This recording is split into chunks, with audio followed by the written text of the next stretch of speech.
女儿说要带我去看海，却在高速路服务区把我锁在了车内。正午的日头像烧红的烙铁贴在车窗上。妈，你等我一下。门锁死了，引擎熄火，空调停了，最后一点声响也被寂静吞没。温度计的数字在攀升，我的汗水却快要流干。我这才明白，他把我锁在了这口火里，是要活活蒸熟我。看了眼手机，都过去半小时了，女儿怎么还不回来？我立马打视频给他，却发现手机显示对方正在通话中。于是我打电话给他，却被挂断了。我又发了语音给他，没有任何回应。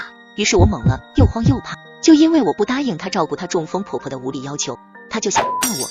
记忆像刀子一样翻搅，我想起离异后独自养大他的那些年，想起他出嫁时我掏空积蓄准备的嫁妆。如今在他眼里，我的价值竟只剩下替他尽孝，伺候他那瘫痪的婆婆，甚至不惜用我的命来逼我就范。就在我想要打电话时，手机屏幕最后闪烁了一下，彻底黑屏。绝望像潮水般涌来，求生的本能让我抓起手机，用尽全身力气砸向车窗。恩响终于引来了路人的注意，在警察和路人的帮助下，用破窗锤打开了另一侧车窗。当医护人员把几乎虚脱的我架出去时，我浑身湿透，像刚从水里捞起来。我躺在救护车内挂水时，女儿出现了，手上拿着的正是我放在驾驶座旁的矿泉水。妈，我只是去上个厕所，你怎么叫人把车窗砸了？你知道换一面车玻璃多贵啊？一旁了解真相的女警开始为我愤愤不平。你上个厕所上了2个多小时，你不知道这么热的天车里温度能到60度，你这是在谋你母亲，竟然还把你妈锁在车里。这种时候你居然只关心你的车窗玻璃，你还有没有人性啊？周围所有警察和医护人员的目光像针一样扎在沈乔身上，他脸一红，上来拉住我的手臂。妈，我不是故意的，你给我打个电话不就完了？非要报警让我丢这么大脸？我跟你道歉行了吧？别小题大做了，快跟我回家。我面无表情地抽出手臂，滚！我没你这种狼心狗肺的女儿。女儿僵在原地，面色有些难堪。她怨恨地瞪了我一眼，又碍于警察在场，最终什么都没说。救护车开走的时候，我在担架上还是没绷住落泪了。我真的不敢相信，自己捧在手心呵护20几年的女儿，竟会对我狠毒至此。往后女儿再有什么事情需要我出手帮助，我都坚决不会再插手了。第二天我出院回家，谁知下午到家的时候，一股浓烈的屎尿臭味从客厅飘到玄关，还夹杂着消毒水的味道。我仔细一看，女儿的婆婆王芬花，那个瘫痪在床的老人，正躺在我家客厅的沙发上，臭味就是从她身上散发出来的。我顿时气得火冒三丈，立马打电话给女婿。我对着电话那头的女婿一顿炮轰：陈东耀，你赶紧过来把你妈接走。妈，现在不行了，我和乔乔在海边呢，暂时回不去，辛苦您照顾我妈几天。你什么意思？孝心外包都包到我这个丈母娘身上了是吧？说出去你也不怕被人戳脊梁骨骂？谁知那头电话被沈乔夺去，他语气很冲，对着我发了一通脾气。妈，这是我的主意，你怪东耀干什么？我好久没跟东耀出去旅游了，他妈没人照顾，这段时间就交给你了。说完他毫不犹豫挂断电话，接着还恬不知耻地给我发来一份照顾她婆婆的作息清单。从早上7点到晚上10点，一天3餐外加下午茶，睡觉前还要按摩2个小时。再打过去就提示我对方已关机，他们夫妻把我拉黑了。我冷静下来后，当即联系人把王芬花抬到了警局门口。值班的警察出来一看，问我什么情况，我也不认识这个人。我今天刚回家，他就躺在我家门口。王芬花急得哇哇大叫，可是他一个字都吐不出来。麻烦你们查一查这是谁家老人，而且竟然还没经过我的同意，擅自送到我家门口，不知道是不是送错了。我话一说完，警察立马找了一位女警，搜查王芬花身上有没有证明身份的证件。谁知出来的居然是高速上替我打抱不平的那位女警。她看到我也是一愣，随即微笑打了声招呼：阿姨，这个人你不认识吗？有点眼熟，但是没啥印象了。毕竟这位亲家母我确实只在婚礼上见过一次，她那时候很胖，现在又黑又瘦，模样大变。女警小李在王芬花身上搜到了身份证，放在他们数据库里一查，就查到了亲属。陈东耀您认识吗？认识啊，我女婿。这个老太太是陈东耀的妈妈，她估计是你女婿送到你家门口的。我后退2步，装作不知情，表示很震惊。什么？亲家母怎么变成这样了？她以前明明很胖啊，她怎么瘫了？女婿这意思难道是让我照顾他妈？我看他就是这个意思，没见过这么奇葩的人，孝心外包都包到丈母娘身上去了。我红着眼眶委屈地擦着眼泪，难怪我打不通女儿女婿的号码，你们能帮我联系他们回来吗？我也50多岁快60的人了，实在没精力照顾一个生活不能自理的老人。女警欣然同意，当着我面给女婿打去电话。你好，我是三江路派出所，王芬花阿姨是你母亲吗？是啊，他怎么了？他现在在我们警局，麻烦你立刻来把老人接回家。女儿一听这话，直接抢过女婿的手机，对女警嚷嚷着：不去，没空，你打电话联系我妈。女儿和女婿去旅游，把瘫痪在床的婆婆丢到我家，要我照顾。我立刻报警，把亲家母送去了警局。此时的警察已经联系上了我女儿，可她依旧要我来照顾瘫痪的婆婆。抱歉，我们只联系直系亲属，你妈妈没有义务照顾你瘫痪的婆婆。我不管，你们不联系她，我们也不管。我趁机狠掐了下大腿，眼泪立马掉下来。女警同情地看了我一眼，然后冷声警告女儿：如果你们不回来，将涉及遗弃罪被警方逮捕。回，我们马上开车回去。老人麻烦你们看顾几个小时。电话里，女儿和女婿忘记关掉手机，他们吵得不可开交的对话都被我们听到了。我哪知道他突然发什么神经？以前我说什么，他不是都唯唯诺诺的照做吗？明知道我们好不容易出来玩，还非要闹这出，存心不让人安生。果然，我爸当初出轨是对的，就他这种又没用又倔的脾气，活该一辈子没人要。你光抱怨有用，还不是你妈一点忙都帮不上，还反过来捅我们一刀。我们把她当自家人，她倒好，把我们当仇人。送个老人过来暂住怎么了？她一个闲人在家，不就该帮着做点事吗？就是，我们才是他亲人，他不该替我们尽孝吗？你听听他那语气，搞得像我们虐待他一样，真会演。我看他就是见不得我们好，故意让我们难堪。你妈也太自私了，一点亲情都不顾，还报警。她配做妈妈？我们要是真坐牢了，她难道脸上有光？真是又蠢又坏。她算什么妈？不过是个免费保姆的命，要不是看她还能帮着照顾下人，谁愿意搭理她？现在倒好，给她脸还不要脸。你妈这种人就该孤独终老，一点价值都没有，还净拖后腿，真是晦气。你妈又好到哪去？中风瘫了还不消停，怎么不早点走，留在这世上折磨我们？你再说一遍试试，赶着我妈，你妈才该早点入土，又老又绝，活着也是浪费人生。女警听着，脸上是压抑不住的怒火，要出生力斥。我却伸手轻轻按在了她紧绷的手臂上，对她摇了摇头。那份曾为女儿沸腾的热血，早在服务区那口滚烫的铁棺材里被蒸干了。如今我这颗心凉透了，也硬透了，心里那根名为母女的弦，啪一声断了。爱莫大于心死，从那一刻起，我就明白，这个女儿从我的生命里已经被我彻底割舍掉了。此刻，我只想彻底的远离。我从警局回到家，客厅里还残留着女儿婆婆带来的混乱气息，空气里消毒水和某种难以言说的味道混合在一起，提醒着我这里刚刚发生过什么。我坐在沙发上，在警局时候听到的女儿、女婿在电话那头不堪入耳的狞笑与诅咒，仿佛还在空气中回荡，每一个字都像一把淬了毒的刀，将最后一丝名为亲情的牵绊斩得粉碎。我深吸一口气，再次拿起手机，点开了房产中介的 APP， 对着家里采光最好的角落，我拍了几张照片，然后我熟练的填写信息，定位小区，输入面积，在售房原因一栏，我停顿了一下，随即敲下4个字：非卖不可。当屏幕上显示出您的房源已成功发布时，我感到一种混合着剧痛与解脱的奇异平静。这个用几乎致命的代价才换来的醒悟，虽然疼，但足够清醒。从今往后，我要远离的不是女儿，是豺狼。当天晚上，手机屏幕如同被点燃了一般，沈乔的20几个未接来电，像20多个烧红的烙铁，躺在寂静的房间里。我故意接通一个，他的语气从尖锐的质问迅速滑向蛮横的命令：妈，你凭什么把我婆婆丢到警局去？赶紧去给我接回来，听见没有？他刚说完，我就挂掉了电话。第二天，我下楼买菜的时候，他在楼下将我堵了个正着。黔驴技穷的他面目近乎扭曲，亮出了他自认为能诛心的最后杀手锏。妈，你现在做的这么绝，就不怕等你老了瘫在床上，臭了烂了，都没人给你收尸，没人给你养老送终吗？我静静地站在原地，像是看一场与己无关的拙劣表演。他恶毒的诅咒没有在我心中激起半分涟漪，甚至连一丝愤怒都欠奉，因为我看得太清楚了，他脚下那条看似光鲜亮丽的路，是用我的血汗铺就的。离了我这座他一直倚靠并试图掏空的山，最先被现实洪流冲走的只会是他。我的晚年就不劳你费心规划了，你不如先想想，没有我，你那套房子月供怎么还？你和你老公的工作该怎么办？我的话像一根针，精准地刺破了他虚张声势的气球。他像是被踩了尾巴的猫，瞬间用一种夸张的近乎癫狂的笑声来掩饰内心的慌乱。是你养了我，可我也给你当了这么多年女儿，早就不欠你了。我能有今天，靠的是我自己和东耀。他陈东耀身边随便拎出个人来，都比你这点家底厚实。离了你，我们不知道多快活。他逼近一步，试图用言语将我囚禁在孤独终老的恐惧里。可你呢？一个退休的老太婆守着这点棺材本，身边连个端茶送水的人都没有。到时候你死在屋里，爬都爬不到门口，可别怪我今天没提醒你。面对他这番彻底泯灭人性的言论，我不怒反笑，甚至轻轻地为他鼓了鼓掌，脸上浮现出一种近乎悲悯的漫不经心。好，说得真好。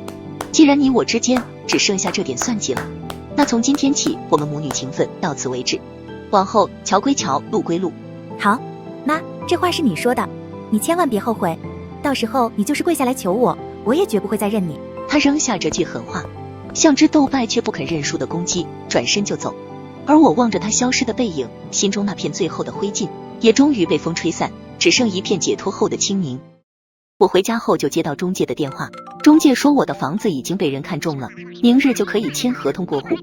后来我搬去了一个女儿都不知道的地方，还养了一只橘猫和一条金毛，每天喂猫遛狗，生活反而比之前围着女儿转的日子自在多了。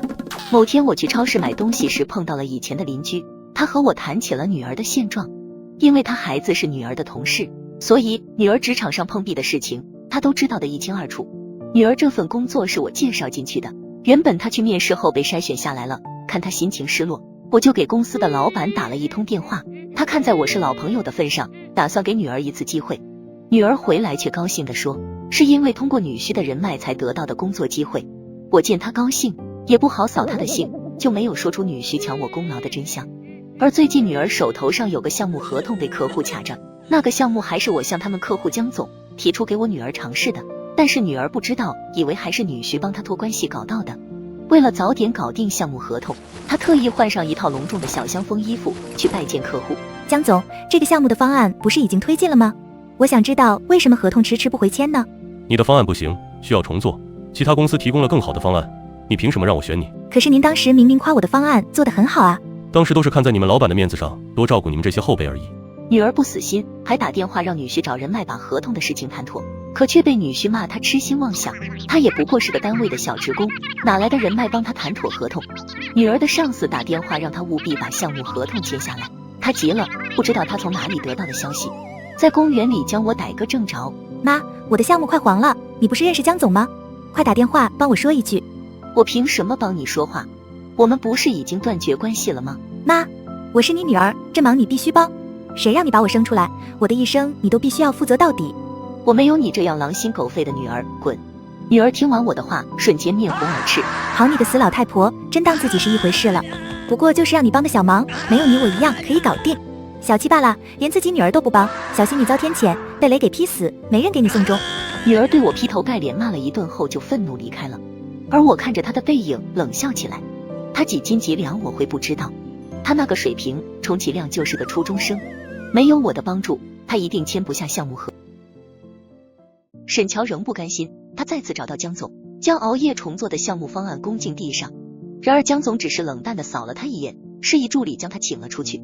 因项目彻底失败，公司损失重大，老板当众斥责他是毫无价值的废纸，还当场把他辞退。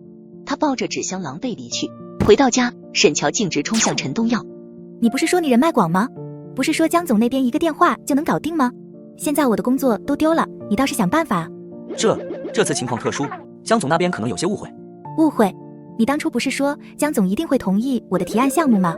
不是你说找人去和江总说了，我提案项目只是走个过程，现在怎么不说话了？是，我是说了，那又怎样？至少我不会像你妈那样，有点小功劳就挂在嘴边。要不是她总摆出一副施舍的嘴脸，我至于这么说吗？所以你承认了，你根本就是在骗我，你什么都没做到。我还真以为你有多厉害，原来都是装出来的。装？那你呢？要不是你和你那个妈一个德行，整天疑神疑鬼，我会需要装吗？我告诉你，没有他我们照样能过得很好。很好，这就是你说的很好。我工作没了，项目黄了，我们下个月的房贷车贷从哪里来？这就是你想要的结果？够了，别把你没本事的责任推到我头上。你妈说的对，你就是个被宠坏的废物。两人争吵不休，甚至还动手打了起来。女儿和女婿一起被送到了医院，想去住院检查却没有预约，到了医院的时候就被人赶出来了。没有预约就想插队，什么素质呢？可是我上回来的时候也没有预约啊。那是看在尚院长的面子才给你的特权。尚院长也是我的老朋友，当初女儿看病时都是我打电话和他说一声，他才给女儿优待。如今女儿被冷漠对待，他心里的落差自然大。恰好抬头就看到尚院长，他连忙追了上去，喊住了被医生护士包围的尚院长。尚院长停住了脚步，所有人的目光都看向了女儿。女儿心里窃喜，她心想着尚院长一定会帮她教训那个不知天高地厚的小护士。院长伯伯，你还记得我吗？我叫沈乔，我身体不适来医院看病，但这帮护士狗眼看人低，直接把我赶出去，你要给我做主啊。我不记得我们是认识的，我们医院依照规定办事，该预约就预约排队。尚院长头也不回地离开了，就剩下沈乔一脸茫然地看着他的后背，身后传来护士的嘲笑声。什么身份啊，就想着走特权？这天我在家中拍了一段橘猫和金毛嬉戏玩耍的温馨视频，发到了朋友圈。没过多久，女儿沈乔的评论便跳了出来。看来晚年生活是真精彩，以后就让这俩畜生给您披麻戴孝，养老送终吧。他们确实比某些白眼狼强得多，给点温暖就懂得感恩，从不觉得我付出是理所应当。最重要的是，他们永远都不会把我骗到服务区，想活活整死我呀。与此同时，前夫打来了电话。周明月，你现在光顾着自己快活，不管女儿死活了是吧？你赶紧把2个畜生送走，有这时间为什么不帮衬下乔乔？最近乔乔都被她婆婆折磨成什么样子了，你还有心情在这逗猫引狗？我做什么关你屁事？既然你这么心疼女儿，不如你把她婆婆接到你家里，由你伺候。那怎么行？我一个大男人哪能照顾她婆婆？说出去不让人笑话吗？你让你老婆伺候啊，她不是最温柔贤惠乐于助人吗？她一定能做好的吧？那更不行，丽丽哪能做这种粗活？那就请你闭嘴。我毫不留情挂了电话，直接把前夫气到晕倒过去。我戴上头戴式耳机，欢乐地打扫着屋子。一个人的屋子自由自在，没有那么多的糟心事，只是舒服自在的日子又一次被打破了。自从女儿项目搞砸被公司辞退后，失去了收入，她在家中的地位一落千丈。女婿陈东耀立刻摆出一家之主的姿态，强硬要求她留在家里全职照顾瘫痪的婆婆。两人为此事爆发了无数次的争吵。无奈之下，女儿又习惯性的跑来寻找我这个退路，却只看到我那套已经挂牌出售、空空荡荡的旧居。最后的指望落了空，走投无路，他们只能咬牙从本就不宽裕的存款里每月掏出8000元高价请保姆。可祸不单行，之前项目失败的负面影响扩散，陈东耀在公司也备受冷落。如今夫妻俩每月进账仅有1万出头，付完保姆工资，剩下的钱连支付房贷和基本生活都捉襟见肘。昔日的风光潇洒彻底沦为狼狈不堪。在贫贱生活的重压下，女儿沈乔再次将目光投向了我那笔稳定的退休金。她开始精心策划重拾孝顺女儿的面具，电话里不断诉说悔意。在接到医院通知她情绪不稳的电话后，我心一软，还是提着果篮去了医院。病房里，她脸色苍白地躺着，一见我进来，眼里瞬间闪过一道果然来了的算计光芒。虽然转瞬即逝，却被我看得清清楚楚。我的心立刻沉了下去，所有翻涌的母爱瞬间冻结，头脑变得异常冷静。妈，您终于来了。我知道我过去太不是人了，可这世上只有您会无条件原谅我，对不对？我们毕竟是血脉相连的至亲啊，您就真的忍心看着您唯一的女儿沦落到这种地步吗？就算我做了什么不对的，您看在肚子里的外孙面子上，原谅我可以吗？女儿怀孕了，险些流产，就因为他们把钱都请了保姆，生活拮据导致的营养不良。我扫过她不明显的腹部，沉默不语。妈，我最近过得好苦，陈东耀他不是个东西，心里只有他妈没有我，还为了他妈打我。自从请保姆后，我的日子也过得紧巴巴的，再这样下去，孩子恐怕保不住了。妈，你的退休金能不能支付保姆的费用？或者我把保姆辞退，你来我家照顾婆婆，我现在做不了重活，只能依靠你了。女儿继续试图用亲情绑架我，企图逼我就范，我就不该对她还抱有一点希望。她狼心狗肺，我也应该斩草除根。可我是不是应该感谢你给我2个选择？我现在郑重告诉你，不能。妈，我是你亲生女儿，肚子里还怀着你的外孙，你不看僧面也要看佛面啊。我从包里拿出钱包，抽出来200块钱放床头柜上。诺，买点好的补补，以后别随便联系我，家里的皮皮和豆豆没人看着，我可不放心，我得快点回去了，不然他们该饿坏了。说完，我转头离开。沈乔气炸了，拽起身后的枕头狠狠砸到我后脑上。2个畜生你还真当孩子养了？你有病吧你，放着亲生女儿不管，天天在畜生身上花钱。你别忘了，我可是你唯一的女儿，你死了以后，所有的财产都是我继承的。那可真让你失望了，我的钱1分都不会留给你。同样的，谢谢你提醒我该去立个遗墙了。你给我滚！我当然要走，留在这里等着被吸干血吗？但是临走前，我捡起地上的枕头，在女儿惊恐的眼神中，我砸了回去。没有了女儿的糟心事，闲暇之余，我带胖菊和大金毛开车去自驾游，还能和邻居聊聊八卦。我也是和邻居的聊天中再次得知，他们夫妻俩再也支撑不起保姆的费用，把保姆辞退，女儿当起全职太太，照顾她的婆婆。不过没多久，她就坚持不住了，连夜打包找亲爸沈阳去了。但是女儿和后妈丽丽不对付，和基地更不对付。在我前夫家里作威作福，一个不如意，他立马躺地上说肚子疼，扬言报警把他们都抓走。给丽丽气得带着儿子回了娘家，没人给沈乔做饭吃了，他便指挥我前夫给他做，吃了还嫌弃，各种挑三拣四。我前夫对他忍无可忍，一巴掌给女儿扇进医院了。我开车到家时，正好接到女婿讨好的电话，妈，乔乔生了，你来医院看看他。还有孩子先天性心脏病，妈，孩子是无辜的，而且乔乔也说了，他最对不起你了，不该那样对你。10月怀胎的痛楚让我心软了，这是最后一次去医院探望女儿了。结果在病房外面就听到女儿和我前夫激烈的争吵声。我透过门缝一看，胖了2圈的女儿半躺在病床上，语气倒是没一点刚生完的虚弱，中气十足。而我前夫脸色黑得跟锅底一样。要不是因为你打我，我能早产吗？孩子现在住保温箱了，费用你必须得付。你现在都成年了，还好意思问我一个退休的老人要钱？我看你跟丽丽说的一样，没良心还啃老。爸，你别忘了，当初你能跟那个老奸人在一起，还是我撮合的，也是我在妈面前替你掩饰好几年。你现在想卸磨杀驴，做梦！你信不信我把你和老贱人以前搞外遇的视频发到网上，让你老脸丢尽？我前夫被气得整个胸膛剧烈的上下起伏。你反了你这个狼心狗肺的东西！我在门口看得心头一震，原来他小的时候就开始撒谎骗我了，我竟然被他们父女蒙在鼓里这么多年。一时间我气得整个身子微微颤抖。我心想，我要让他们狗咬狗，才对得起这些年我的付出。想到这，我立马推门进去。我推门而入时，前夫沈阳和女儿沈乔正吵得面红耳赤。我的出现让两人瞬间噤声，脸色一白，显然都怕我听见了先前的对话。可我偏要装作一无所知，顺势在这场闹剧里再添上一把火。沈阳，你跟自己的孩子较什么劲？你是他亲爹，这钱于情于理都该你出。再说了，如果乔乔不顾念亲情真去报警，你这把年纪进去踩缝纫机恐怕吃不消吧。沈乔见我竟站在他这边，立刻像是抓住了救命稻草，气势瞬间嚣张起来。妈说的对，我宝宝有先天性心脏病，全是你们害的。谁知道这老奸人平时给我做饭的时候偷偷放了什么不干不净的东西，你们两个一个都跑不了。乔乔啊，你这产后没婆婆伺候，月子可不能马虎。我看不如让你爸和后妈连月子中心的钱一并出了吧，这可是一辈子的大事，不能将就。对，我要去最好的月子中心，后面还得请个专业保姆照顾我们娘俩。爸，你看着办，要是敢不给，就别怪我大义灭亲，送你进去养老了。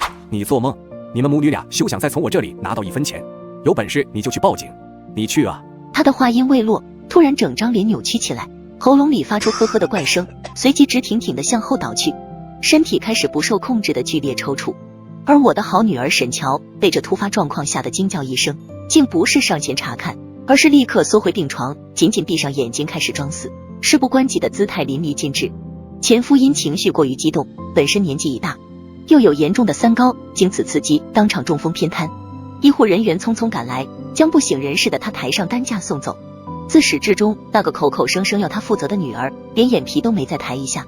离开前我去看了一眼孩子，瘦瘦小小的，跟个小猴子一样，和女儿肥胖的样子大相径庭。医生说孩子先天性心脏病还是有治愈的机会，只是后期费用很大，也需要家长细心呵护。这时陈东耀匆忙赶到了医院。孩子可以放弃治疗吗？我无语了，他和沈乔真是同类人，难怪能走到一起。我没听医生的回答便离开了，毕竟那是他们的选择，我不该干涉他们的生活。后来我再也没关注过他们，为了避免不必要的麻烦，我手机号都换了。除了关系要好的几位朋友知道，其他人都不知道。我偶尔约以前的老邻居一起逛公园，他们告诉我前夫现在可惨了，成了无家可归的流浪汉。自从前夫偏瘫后，手脚不利索，被现任老婆嫌弃，当即带着儿子闹离婚。房子车子是当初为了讨好小三写了他的名字，离婚时啥也没分到，被赶出家门。白天出来乞讨，晚上住桥洞底下。女婿被单位辞职了，他3天2头请假，不是伺候他妈就是照顾孩子，单位受不了了，宁愿赔几万块钱也要把他辞退。然后他们夫妻一起歇业在家躺着了，两人天天在家里吵架打架。女儿也开始到处打听我心里有点担心，女儿就跟一块甩不掉的狗皮膏药一样。于是当天我就回家收拾行李，我准备带着猫狗去外地定居。再后来，我听说女儿的婆婆和孩子在一次他们争吵中，不小心从楼梯中失手跌落，滚了下去。他们两个彻底大闹一场，也火速离了婚。只是他们干脆撒手不管那2具尸体，就让他们躺在冷冰冰的太平间。后来我想了想，还是花钱为老人孩子买了墓地，希望他们下一世不要再遇见这样的儿女和父母。可能是我积了阴德，老天怜悯我的遭遇，也赞赏我的良善之举，我无病无痛活到了100岁。寿终就寝后，邻居都来祭拜我。